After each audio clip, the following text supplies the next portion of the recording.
Today on Blue 58, what are Packers fans thinking about this year's team? I wanted to find out, so I asked them. Blue 58! Hello and welcome to another episode of Blue 58, the one and only podcast of thepowersweep.com. I'm your host, John Meerdink, and I'm happy to be with you here for another episode. Earlier this summer, we announced that we were trying to bring back our polling efforts for the 2024 season. That was a success.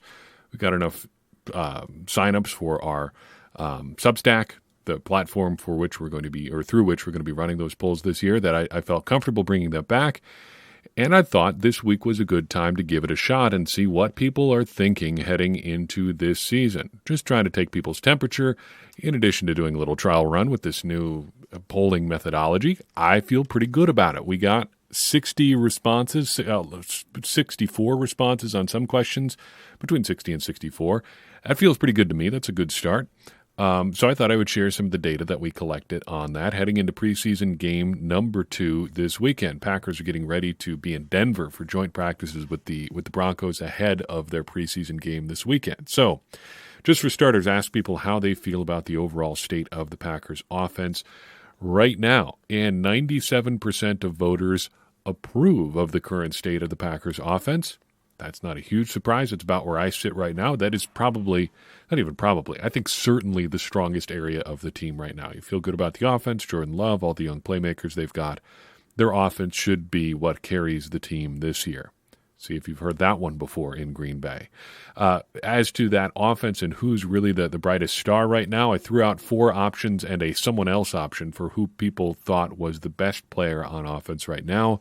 I asked people Jordan Love, Elgton Jenkins, Zach Tom, Josh Jacobs, or someone else. Did not have a chance to include everybody or even a write-in option there. But of those 4, 70% of people said it was Jordan Love. 9% of voters thought it was someone else. Elgton Jenkins was in second place with 11% of the voters, but someone else tied with Zach Tom for third. Josh Jacobs, sorry, nobody thinks you're the best player on the Packers offense right now. I tend to agree with that as well. Flipping over to defense. Interesting split. We got 64 responses to this question. How do you feel about the overall state of the defense right now? Options: approve, neutral, or disapprove. What do you think the breakdown was there? Well, nobody disapproves of the defense right now. Instead, it's an exact 50-50 split between approve and neutral. To me, that says good vibes, but we're still waiting to see. Plenty of people have not made up their mind about this Packers defense yet, and I think that's a good place to be in right now. So if you're on the fence about the Packers defense, I think you've got plenty of company, and that is a very understandable position. No real doubt as to who the best player on defense is right now. 5 options in this question: Rashawn Gary, Kenny Clark, Jaire Alexander, and Xavier McKinney, as well as the somebody else option. Everybody thinks that about captures it, though. No one voted for someone else, but Rashawn Gary runs away with the vote. 59% of voters thought that he was the best player on defense for the Packers right now. Kenny Clark in second place with 21%. Jaire Alexander just nosing past Xavier McKinney with 11% to McKinney's 10% to round out the top 4. Seems pretty good to me. I think Rashawn Gary's got a real claim of being the best player on the entire roster right now. I think that's where my vote would go. But if you think differently than that, you've got plenty of company too. Special teams are where it gets a little bit more negative and a lot more uncertain at the very least. As of right now, 22% of our voters disapprove about the overall state of the Packers' special teams. Just 3% approve. Do the math, that adds up to 25% there, which means 75% are of a neutral disposition right now. I think that's understandable too. For one thing, there's a lot of uncertainty. Kicker continues to be an adventure. We'll talk about that a little bit later in this show. But there's just a lot that we don't know about special teams right now. There's 2 of the 6 special teams units that we essentially have no idea what's going on right now, both kickoff coverage and kickoff return. No one knows what to expect there. And it's pretty clear that we're not going to get any insight into that through the actual preseason. We're just heading into week 1, eyes wide open, and just seeing what's going to happen next. And nobody really knows what's going to happen next, because I get the sense that a lot of NFL teams are kind of sandbagging the kickoff situation right now. They're not going to show their good ideas until we actually get to week 1. If there even are any good ideas, there's a real possibility that there's nothing to do to solve this kickoff question. And shoot, Rich Bisaccia thinks the rules are going to change in season. If and when that happens, maybe things get shaken up even further. Some of that uncertainty came under the microscope with our next question here. Who will be the Packers kicker in Week 1? The results surprised me here. We had 3 options: Anders Carlson, Greg Joseph, or someone else. The Packers keep shuffling their third kicker. We're on our third version of the third kicker already through the offseason into training camp between Jack Podlesny, James Turner, and Alex Hall, I believe is the third guy. We just talked about him last week, and I already can't remember his name. That's probably not a great sign. But 55% of voters think the Packers' Week 1 kicker is going to be Anders Carlson. 44% think it's going to be Greg Joseph, and 2% think it's going to be someone else. I would have guessed that Joseph and Carlson would be flip-flopped there, but voters surprised me, and that it's interesting to see what happens there. It certainly would be a very Packers thing to kind of go with the incumbent, and now that they've really kind of tightened up on the accuracy race, I could see that happening. I would just kind of prefer to go in a different direction, but we're on this Anders Carlson train, and I guess that's where we're going to be until someone definitively proves they can be better than him, which is not the case with Joseph so far. Draft picks. Asked which of the Packers' top 5 draft picks this season is your favorite. So those top 5, and there's a couple guys that get left out here that I wish we could have included, but you can't have that many options, and I didn't think there was a good way to do first half and second half, because in the second half of the draft there are actually 6 draft picks, so I just went with the top 5 here. But the Packers' top 5 picks this year were Jordan Morgan, Edgerrin Cooper, Javon Bullard, Marshawn Lloyd, and Tyron Hopper. Bullard, not quite a runaway favorite here, but a significant heavy favorite among those top 5. He gets 53% of the vote, followed by Edgerrin Cooper with 30%. Jordan Morgan and Marshawn Lloyd have 9 and 8% respectively, and poor Tyron Hopper did not collect a single vote. Can't really blame you there. He is the second most exciting at best of the 2 linebackers the Packers drafted. No higher than third on the depth chart right now, and could be lower than that as the Packers sort through their linebacker situation heading into the regular season. Now, team success. 2 questions on this. First, how many games will the Packers win in 2024? Gave you a range on both ends of the spectrum and a few specific numbers in between. 12 or more, exactly 11, exactly 10, exactly 9, or 8 or fewer. 33% of voters said 12 or more, but that was just the second highest option. 11 games was the preferred option of voters here. 53% of voters thought the Packers would win 11 games exactly in 2024. But that means, if my math is correct, that 86% of voters believe the Packers will win at least 11 games this year. Some people thinking that they will win far more than that. And that's going to translate to some postseason success, at least according to our voters. Conveniently, there are 5 different ways that the Packers season could work out in terms of how they advance, although if you include winning the Super Bowl, that would be number 6. But you can not make the playoffs at all. You can make it to the wild card round, you can make it to the divisional round, you can make it to the NFC Championship, or you can make it to the Super Bowl, and I suppose, again, you could win the Super Bowl for a 6th possible outcome there. But not including that victory option. Most people think the Packers are going to advance at least to the divisional round. Nobody thought they would miss the playoffs, and nobody thought they would stop in the wild card round. 37% of voters thought they would make it at least to the divisional round. Another 33% thought they'd make it to the NFC Championship, and 30% thought they would make it to the Super Bowl. I like how you guys are thinking that think they're going to go all the way to the Super Bowl this year, and let's hope that includes a victory in the Super Bowl as well. Now, just for fun, and to round it out, I wanted to throw out a no neutrality option for this one on the Packers' new alternate uniforms. Technically, I suppose it's just a new alternate helmet, since we've seen the uniforms themselves before. The white jerseys are just their standard white jerseys. The white pants have been around since 2016. The white helmets make it a complete, I guess, alternate uniform. But just to say, of the people we asked here, so we got 62 respondents here, 53% said that they did not like the Packers' new alternate uniforms, and 47% said they do. So slightly against these new outfits. I know they're not for me, but I don't love them. I wish they were a little bit more exciting, but still, it is interesting to have the new and just something fresh, I guess. I just wish that they were doing something other than wearing them for a noon game in October, but I guess we can't have everything. Maybe they didn't want to wait too long to get to a primetime game or something like that to get further into the season.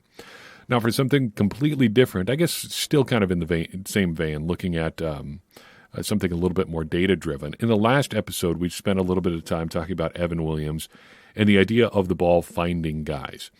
As I wrote on thepowersweep.com, taking up this very subject, that didn't sit right with me, just letting it go at that. I wanted to see, and I've wondered this for a while, whether or not making a bunch of plays on the ball is actually indicative of a good defensive performance.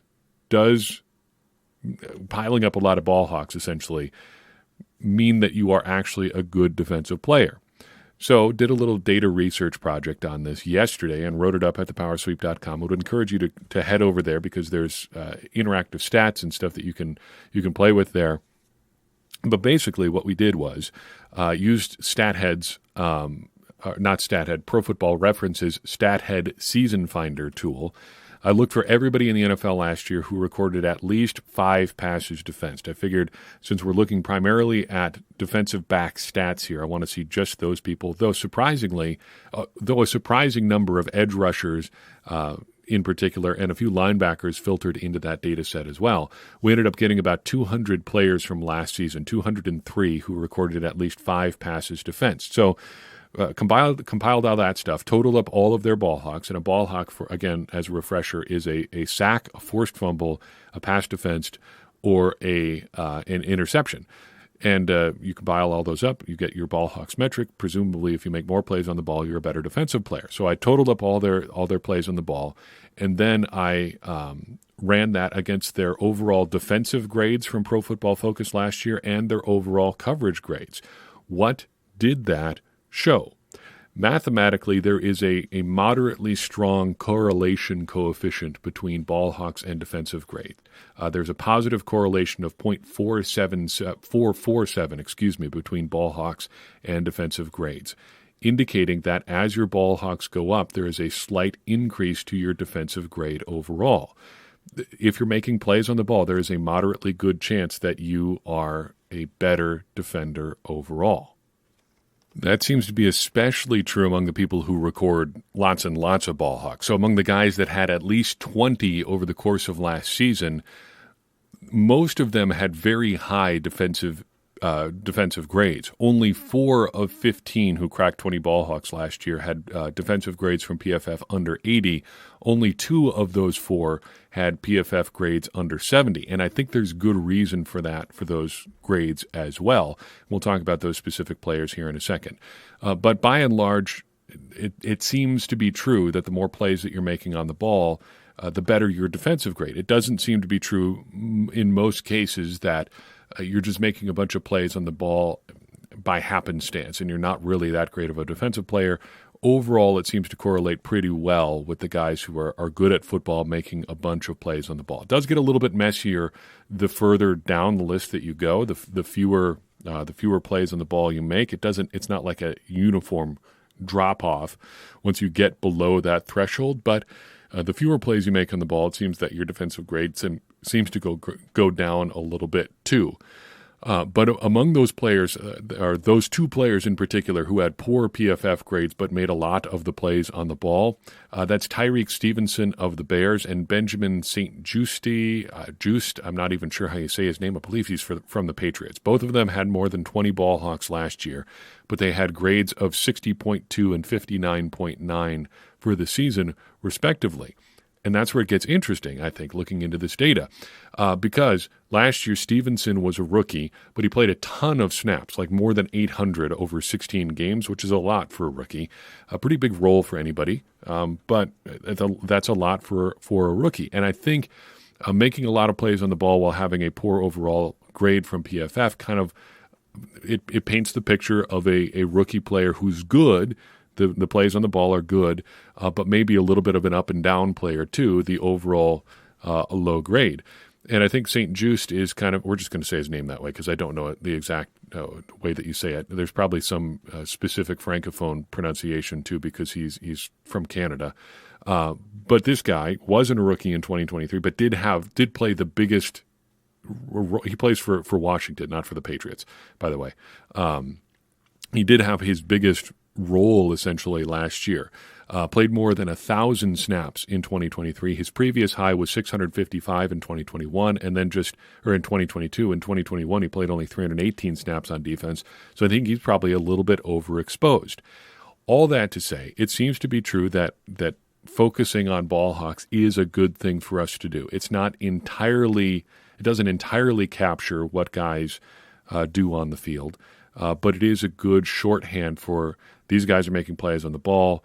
This is a good thing for us to be focusing on. If they're making plays on the ball, chances are they're doing a pretty good job.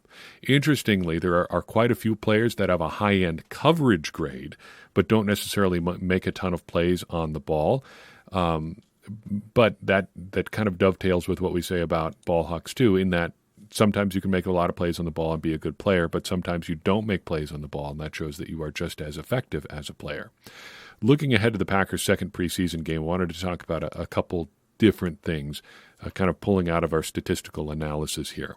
The first thing I wanted to dive into was this Sean Clifford versus Michael Pratt conversation. I wrote about this at acmepackingcompany.com today, actually, Thursday.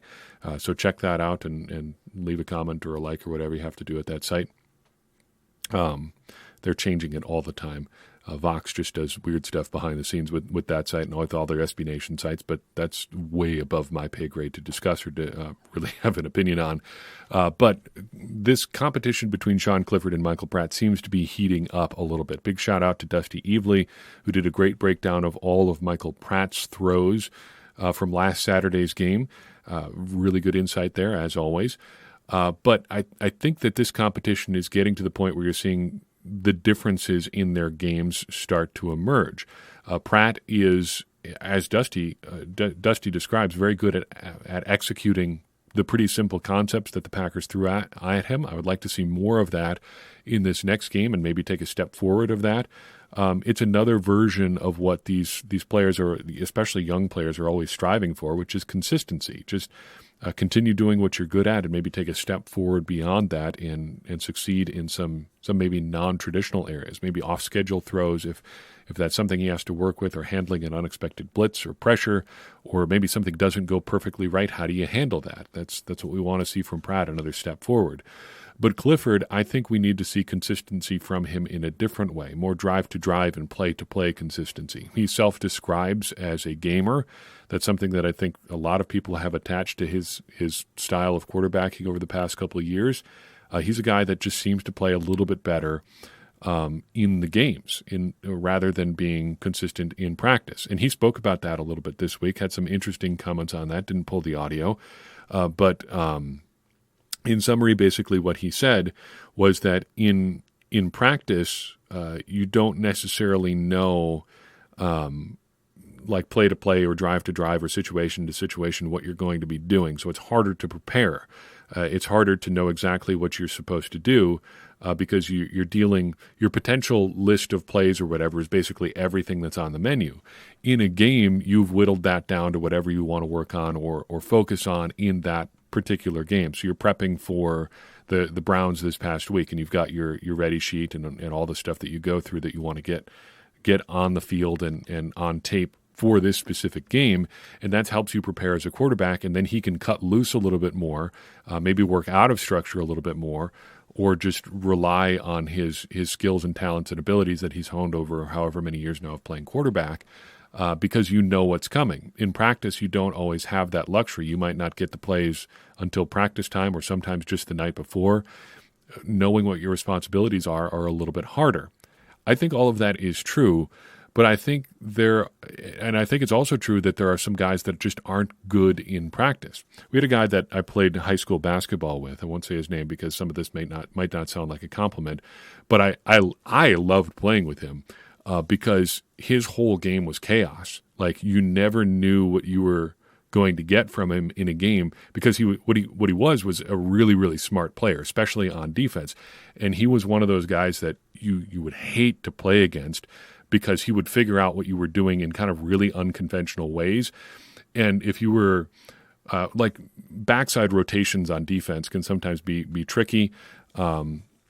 enough on their own, but he was so good at defending the backside because he would anticipate rotations of the ball coming in ways that other guys normally wouldn't, and he would end up with a lot of steals and breakaway layups as a result.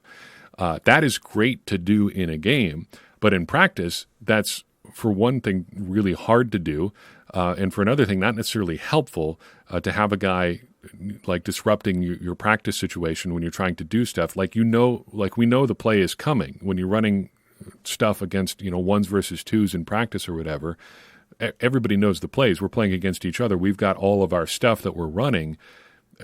Great. Like, you can anticipate that coming. That's not super helpful. And then guys trying to, account for that and don't run things how they're supposed to be run, and that it just bogs everything down. So it's hard in practice, but it's great in games because introducing that kind of chaos is a good thing.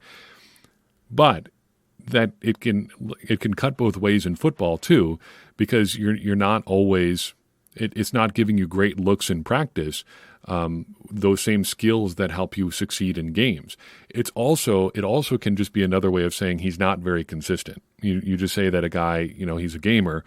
Well, another thing that you're saying there is he's just not very good some of the time.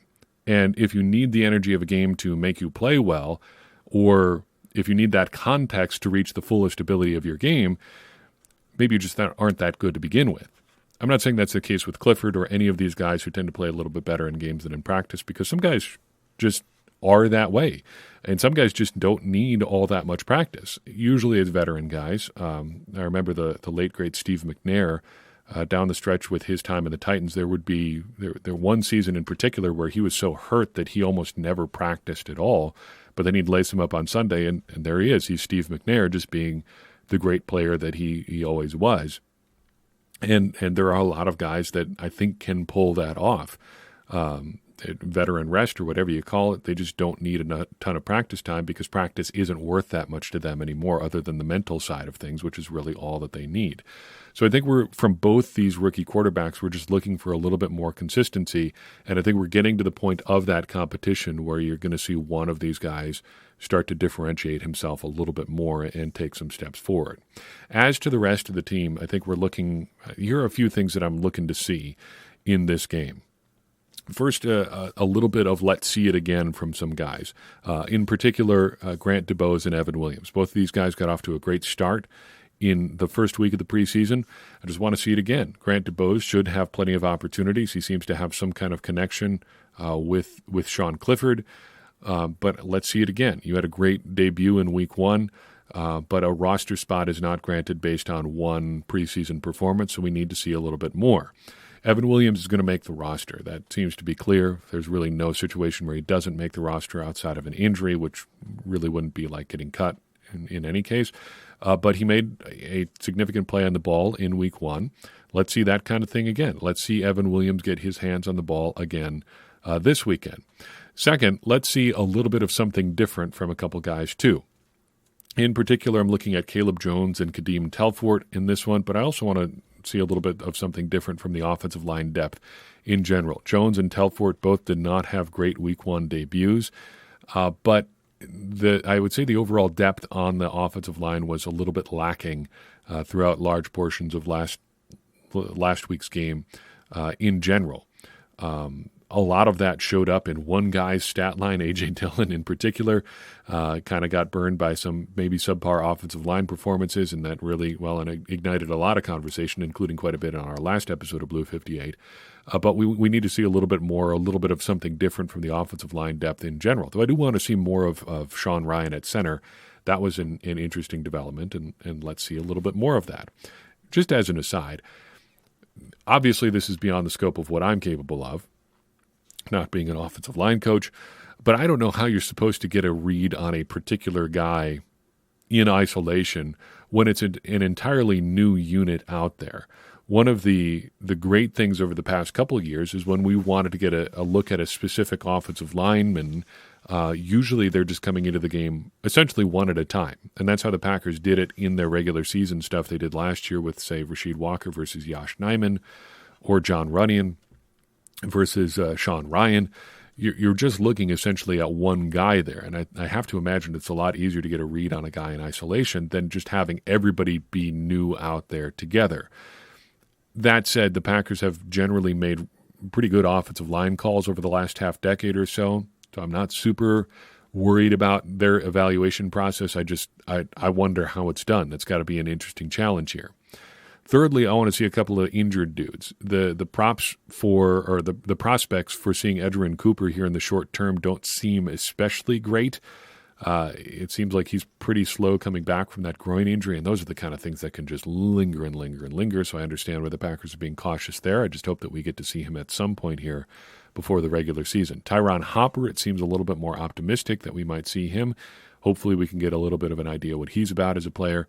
And then Carrington Valentine is back from his hamstring injury. Let's see what he can do, if anything, this year. I think it seems like the competition in the defensive back zone, area, room, whatever you want to say it, is all but over. Eric Stokes seems to have taken that number 2 job and run with it, and it looks like that's about locked up. So I think we're competing for reps beyond him, but if there's any chance for those kind of reps, Valentine's got to step up and grab some of them, so let's see what he can do. Finally, let's have a look at kickers. I do want to take a look at a question from a listener here in the next week or so. How do you find a good kicker anyway? I have some thoughts on that. I want to do a little bit more statistical research on it to see if there's any sort of indicators there. But I want to see a little bit more from these kickers here on Saturday. This has probably gotten into my brain a little bit too much, so maybe making more of this than is merited. But I think Greg Joseph's kicks just tend to look a little bit better than Anders Carlson's. And that is getting really in the weeds as far as evaluating players and stuff. But the kicks that he puts in the air just seem to have more velocity, more oomph, more something to them than Carlson's. They don't seem to tail as much as Carlson's do. And again, it's one game, but it just seemed a little bit more. There was more to it with Joseph than with Carlson. As of Wednesday's practice, though, it's been a rough week for kickers, so they are just about neck and neck. As of Wednesday's practice, they've kicked 121 field goals combined. Joseph is 50 of 61, which is 82%, and Carlson is 48 of 60 for 80%. That's pretty close to a dead heat, I think, and that is, I think, why the Packers have kept looking at kickers. You never know who's out there, who could turn up, and maybe you keep turning over rocks and seeing what's underneath them. You find something that is a little bit unexpected, and that fits with how the Packers have found kickers before. Ryan Longwell, very much a waiver situation. Took a flyer on him. He turned out to be a long-term kicker. Packers spent a late-round pick on Mason Crosby, too. That worked out as well. I think you just got to try similar stuff. Just keep trying things, and maybe you find a guy who fits, and as long as he continues to put it through the uprights, you stick with him. The Packers are not there yet, and I think maybe we just resign ourselves to another adventurous year at kicker. Try again next offseason, or just keep trying and keep trying and keep trying until you figure something out. But it doesn't seem like anybody has locked things down at kicker yet, so let's take another look at that in preseason game number 2. That's all I've got for you in this episode of Blue 58. I appreciate you tuning in. I'd appreciate it even more if you take a second and share this episode with someone you think would enjoy it. That's going to help more people find the show and get more people involved in this conversation you and I are having about the Green Bay Packers, which in turn is going to help all of us, me included, become smarter Packers fans. And as I always say, smarter Packers fans are better Packers fans, and better Packers fans are what we all want to be. I'm your host, John Meerdink. We'll see you next time on Blue 58.